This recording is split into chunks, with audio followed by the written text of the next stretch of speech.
రండి ఈరోజు మనం కొన్ని వేల ఏళ్లు వెనక్కి ప్రయాణిద్దాం. ప్రాచీన ఈజిప్టు మెసొపొటేమియాల కాలంలోనే వాళ్లకంటే ఎంతో ఆధునికంగా వెలిగిన ఒక నాగరికత గురించి తెలుసుకుందాం. అదే సింధు లోయ నాగరికత. అయితే ఈ విశ్లేషణ మొదలుపెట్టే ముందు ఒక్క విషయం ఆలోచించండి. స్మార్ట్ సిటీ అనగానే మనకు ఇవేవో గుర్తొస్తాయి కదా. మరి ఇదే ప్రశ్న ఒక 4,500 ఏళ్ల క్రితం అడిగితే వాళ్ల దృష్టిలో స్మార్ట్ సిటీ ఎలా ఉండేది? వినడానికి వింతగా ఉన్నా ఆ ప్రాచీన సమాజం ఎంత ఆధునికంగా ఉండేదో తెలిస్తే మనమందరం షాక్ అవ్వడం ఖాయం. సరే, మరి మొదలు పెడదామా? ఈ నాగరికత కథేంటంటే ఇది కొన్ని వందల ఏళ్లపాటు ఎవరికీ తెలియకుండా అక్షరాల మరుగున పడిపోయింది. ఆ తర్వాత 1920లలో పురావస్తు శాస్త్రవేత్తలు తవ్వకాలు మొదలుపెట్టాక వాళ్ల కళ్ల ముందు ఒక కొత్త ప్రపంచమే ఆవిష్కృతమైంది. అప్పటివరకు వాళ్లకు తెలిసిన రాజ్యాలకు దీనికి అస్సలు పోలికేలేదు. చాలా చాలా భిన్నంగా ఉండేది. ఇది ఎంత విచిత్రంగా ఉండేదంటే, ఓ పక్క ఈజిప్ట్ మెసొపొటేమియాలో చూస్తే రాజులు, వాళ్లకోసం కట్టిన పెద్ద పెద్ద పిరమిడ్లు, సమాధులు అంతా ఒక అధికార దర్పం. కాని ఇక్కడికొస్తే సీన్ రివర్స్. సింధులోయలో రాజులు, రాజభవనాలు లాంటి ఆనవాళ్లే లేవు.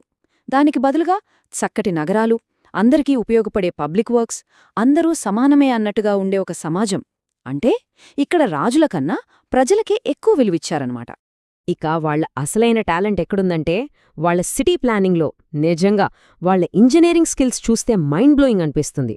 మొహెంజోదారో, హరప్పా లాంటి నగరాలు ఎలా ఉండేవో తెలుసా? అచ్చం ఈ రోజుల్లో మనం చూసే న్యూయార్క్ సిటీలాగా ఒక పర్ఫెక్ట్ గ్రిడ్ సిస్టంలో కట్టారు. అంటే రోడ్లన్నీ స్ట్రెయిట్గా ఒకదానికొకటి 90 డిగ్రీల కోణంలో ఉంటాయి. యాక్సిడెంటల్గా ఏర్పడిన నగరంలా కాకుండా పేపర్ మీద డిజైన్ గీస్ కట్టినట్టు ఉంటుంది. ఆ ప్లానింగ్ కేవలం రోడ్లకే ఆగిపోలేదు. లోపలికి వెళ్తే పక్కగా ప్లాన్ చేసిన వీధులు, 2 అంతస్తుల ఇటుక ఇళ్ళు. ఇక అన్నిటికంటే ముఖ్యమైందేంటంటే వాళ్ల drainage system, under ground drainage. దాంతోపాటు పబ్లిక్ బావులు, గ్రేట్ బాత్ అని పిలిచే ఒక పెద్ద కొలను, ఇంకా భారీ ధాన్యాగారాలు.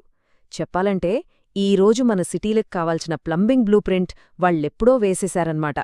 ఇది వింటే నమ్మడం కష్టం కానీ ప్రతి ఇంటికి ఒక సొంత బాత్రూమ్, టాయిలెట్ ఉండేది.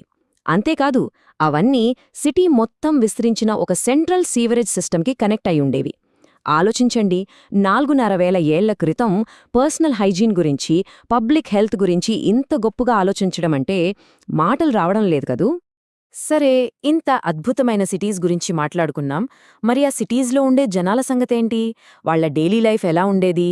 అంటే క్రీస్తుపూర్వం 2500లో వాళ్ల 9 to 5 జాబ్ ఎలా ఉండేదో తెలుసుకుందామా? వాళ్లది కేవలం వ్యవసాయం చేసుకునే సమాజం కాదండోయ్. అక్కడ రైతులున్నారు, కుమ్మరులు, లోహాలతో పనిచేసేవాళ్లు, బంగారం పనివాళ్లు, బట్టలు నేసేవాళ్లు, ఇంకా పెద్ద పెద్ద వ్యాపారస్తులు కూడా ఉన్నారు. అంటే వాళ్ల ఎకానమీ చాలా డైవర్సిఫైడ్గా, స్పెషలైజ్డ్గా ఉండేదనమాట. వాళ్ల బిజినెస్ కేవలం ఊర్లోనో చుట్టుపక్కలనో కాదు, వేల మైళ్ల దూరం చేసేవాళ్లు. దీన్ని మనం ఒక ఏన్షియంట్ గ్లోబల్ సప్లై చైన్ అని చెప్పుకోవచ్చు. ఇక్కడ హరప్పాలో ఆర్టిసన్స్ వస్తువులు, వాళ్ల స్పెషల్ సీల్స్ తయారుచేసి వాటిని పడవల మీద ఎక్కించి ఎక్కడో మెసొపొటేమియా దాకా పంపించేవాళ్లు. అక్కడ్నుంచి వాళ్లకు కావలసిన రాగిలాంటివి తెప్పించుకునేవాళ్లు.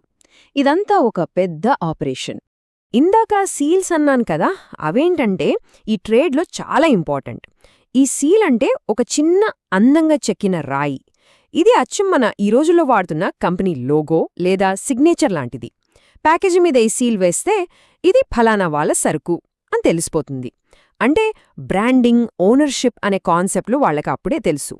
సరే, వ్యాపారం, ఉద్యోగాలు బాగానే ఉన్నాయి. మరి వాళ్ల పర్సనల్ లైఫ్ సంగతేంటి?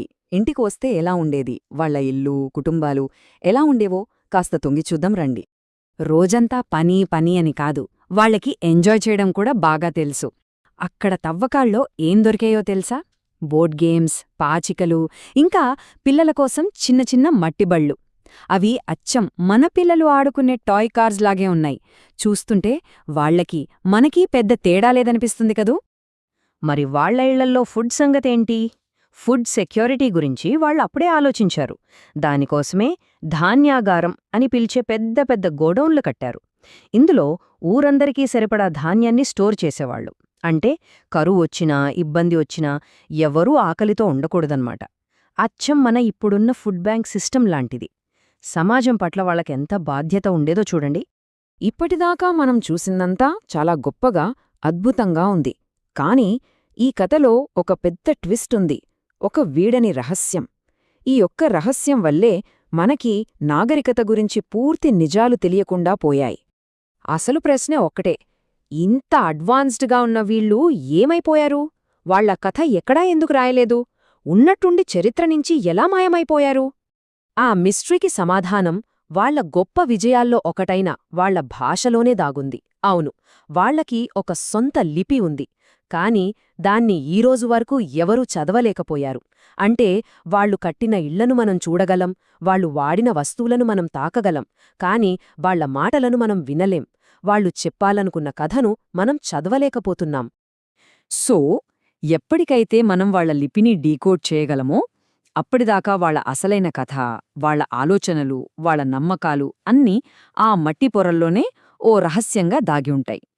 బహుశా ఏదో ఒకరోజు ఆ రహస్యం వీడుతుందేమో, వాళ్ల గొంతు మళ్లీ మనకు వినిపిస్తుందేమో. వేచి చూద్దాం.